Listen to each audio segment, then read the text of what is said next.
Good morning, good afternoon, good evening, folks. Michael Zuber, one rental at a time. And yes, it is the three amigos, the ugliest threesome on the internet. There, I said it just for you guys. So Matt, how you doing? I'm doing awesome, Mike. Super excited to be here. Awesome. And Dion, how are you? Doing great, but somebody's calling me on my iPad, which I did not know was there. and I don't see a hang up button. So it's all right. It's a cute sound. It's cute. It's okay. It'll go away in a minute. So guys, one of the things I want to talk about here with the two of you or the three of us is inflation versus hyperinflation. As I've talked about with Jonathan Twomley, who is obviously a syndicator and a huge apartment investor, and other experts, inflation crushes almost everybody, but it really helps landlords, people who own residential real estate. But there is this thing called hyperinflation, which Jack Dorsey is throwing around on Twitter these days that he thinks is coming. I believe hyperinflation destroys currencies, economies, and would wreck everything, including rental properties. But I thought I would talk to the both of you. I guess I'll go to you first, Dion. You chimed in on I think it was a Facebook post, so I'll go to you first. Yeah, it was. What do you fear as an investor? Yes, and that was my comment was socialism. Yep. And hyperinflation, because as an investor, I'm sure we don't want too much inflation, 20-30%, whatever, when it hits hyper, but 5 to 10%, like we're seeing in this last year, it's great as an investor. Your assets don't cost you more. You're making more off of those assets. The debt that you owe is easier to pay because the value that you're paying is but that hyperinflation, I would not want to own property in Venezuela right now. Exactly. Even though they've had a lot of inflation. And so that's what scares me here is we're producing, what is it, $120 billion a month out of thin air. Okay. And I think it's the best branding trick ever pulled off that the Federal Reserve Bank, which is not federal and is not a reserve and is not a bank, is in control of producing money. So I don't see hyperinflation happening. It's just a fear of mine. Oh, for sure. Yeah. I think that's well said. Matt, how about you first or next? I'm with Dion on that one. I think he put it perfectly. I mean, I'm not overly concerned about hyperinflation. And I think you're a moron if you start taking advice from Dorsey from Twitter. I think he should stick to tweets. Yeah. Because I think at its core, we always talk about it. The government and even society has a bunch of knobs and levers that we can pull and adjust and move. And have they started using them yet? No. Will they start using them? They're going to be forced to, and it's going to be ugly and it's going to be painful. But I don't expect wheelbarrow sales to be going through the roof with people carrying around, Weimar Republic level money to buy bread. I don't see that happening here. I really just don't. Because the other thing, we produce a lot of that stuff on our own for ourselves. Mm-hmm. Other countries can go through that. I think the US, when it comes to hyperinflation, will it be high? Yeah. Will it be nosebleed high? Probably. But I think that there's enough knobs and levers, and I think that there's enough in the economy, but in Americans. Mm-hmm. That they're going to say, we're going to take some medicine. It's just medicine's coming. It's time. Yeah. It's time. We're going to take it. Yeah. So there's very few things that I feel certain about.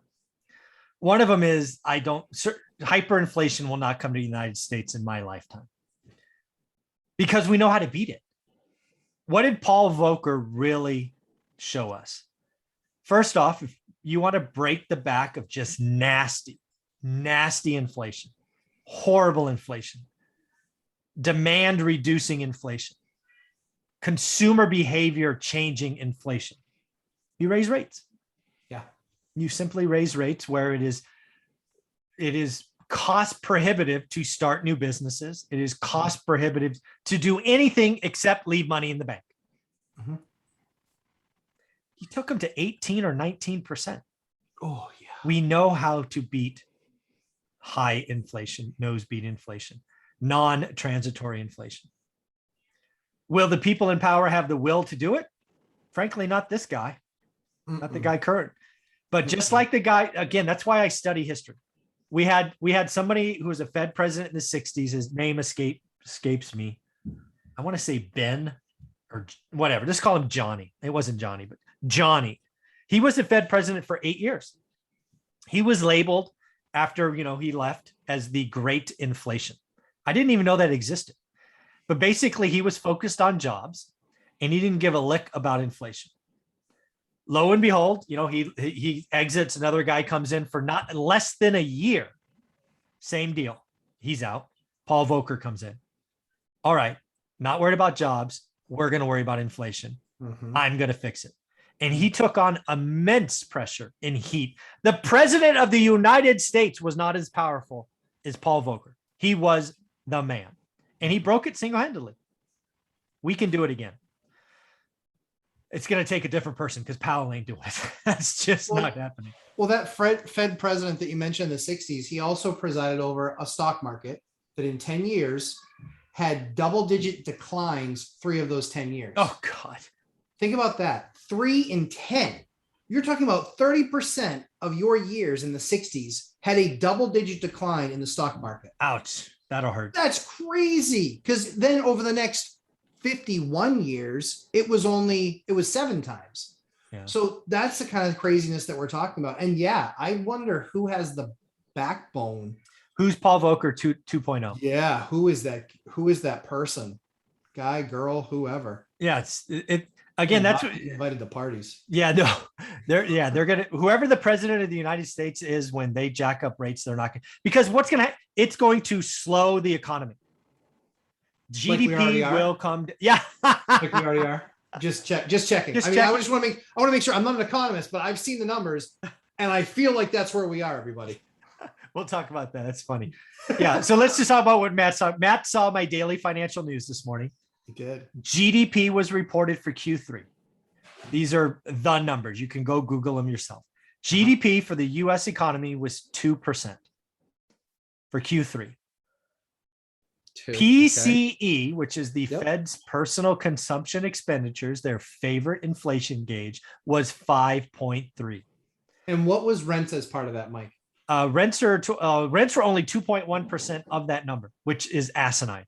Of course it's asinine. Just asinine. Dion, you're renting out with your buying strategy, 2.1%, you up? You up at 2.1%? You're flying in the clouds at 2.1? 30.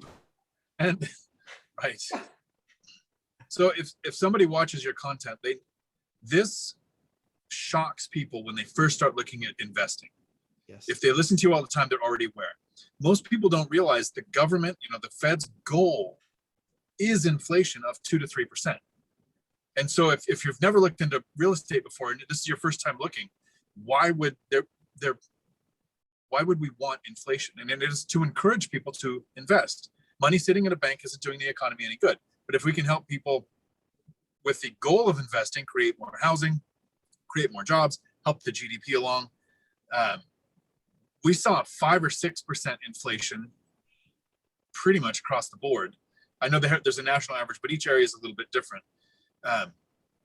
Right now, we're having wage inflation, which is going to make rent inflation happen. I have a different opinion because I run a business. I've been calling for less job creation. A lot of people are saying, well, the unemployment's over, so there's going to be more jobs. No, employers are just dropping out. Businesses are shutting down. Companies like mine, we're finding ways to get work done without needing as many people.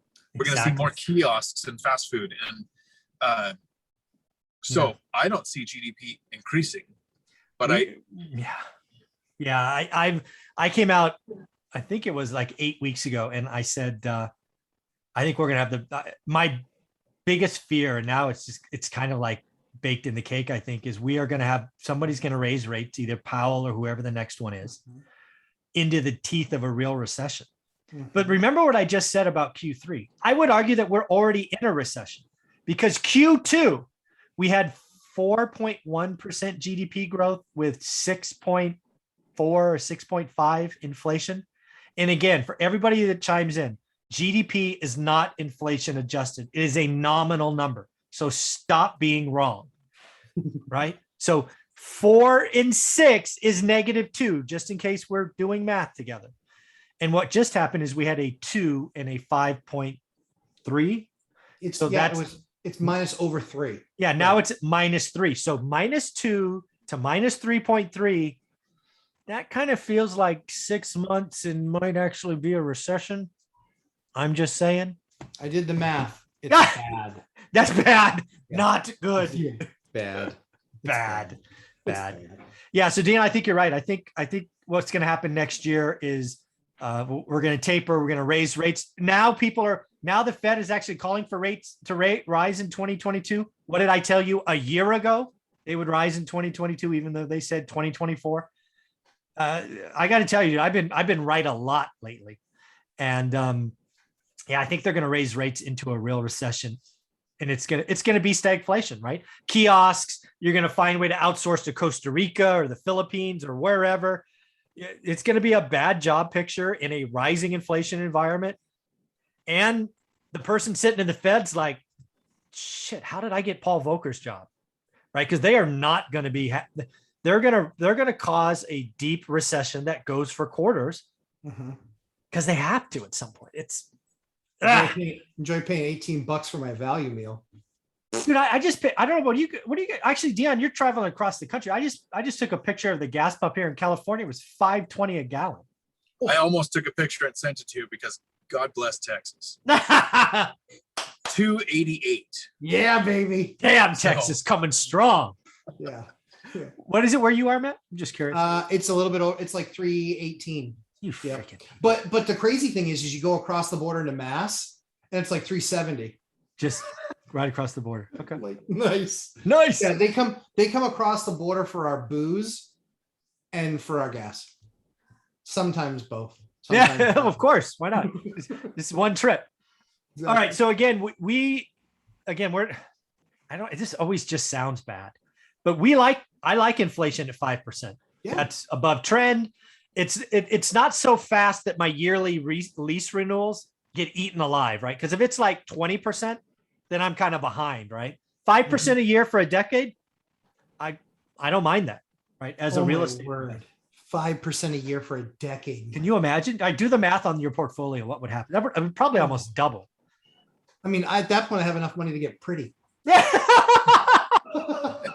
And so what we're seeing this year, I don't know, Matt, that's a stretch. That's a lot of money, man. Yeah, tell me I'm wrong, combining- Dion. Tell me I'm wrong. We're combining high inflation with high appreciation.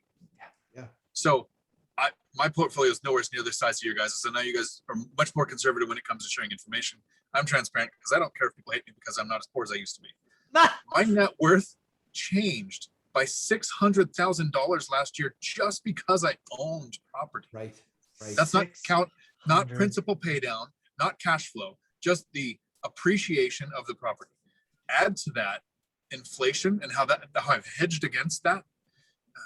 Anybody watching right now should be, as soon as this video is over, open up your search, look at your emails, find that next property. Own it now. Don't wait to buy. Yeah. If you don't know what you're doing, go buy one rental at a time course. Do the freaking work. Do the work. It's right there for you. All three of us are in it. It's crazy. But yeah, I will just say that my net worth went up by more than that.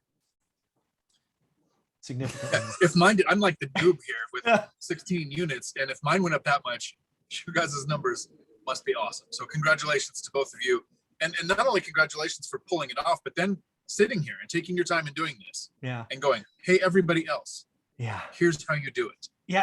And the really fun thing about it, I think, what was my number on Sunday? I think it was 218 people have done a deal in the last 5 months. That's what I feel good about. That's crazy. 218 people did the work and closed a deal. That's not an offer. That's not students. That's 218 rental units owned by people that watch this channel. And a lot of those deals, I Mike, feel I've good looked at about a that. lot of them. They're pretty nice. I mean, like, Oh, a lot yeah. of them are pretty good deals. Yeah. I'm like, I'd have done that deal. Yeah, they're not like junk deals. No. I mean, and you know, I want to call that out because there are plenty of guys out there that are like, oh, look at these. And I was like, they're garbage. They're like, Yeah. I mean, why would you buy that? It's Here's the horrible. deal. Anybody could buy an average deal. Yeah, If you're absolutely. following the thing that all three of us teach, you will never do an average deal. It takes time to do a good or great deal. but they're there. And we had 218 people in, what is that? 19 weeks. That makes me feel good. That That's makes awesome. me feel good. So That's awesome. I think we'll go to Dion first. Where can people find you, Dion? Right here on YouTube, Dion Talk Financial Freedom. I try to post at least 3 videos a week, and Tuesday nights I'm going to start doing live streams more consistently as long as YouTube plays along. There you go. And Matt, how about you? Lumberjack Landlord on YouTube and 11:30 a.m. on Sunday after One Rental at a Time's daily financial news. Yes, you can get the daily financial news on Sunday, everybody. There you go. Absolutely. 7 days a week means 7 days a week. Thanks, guys.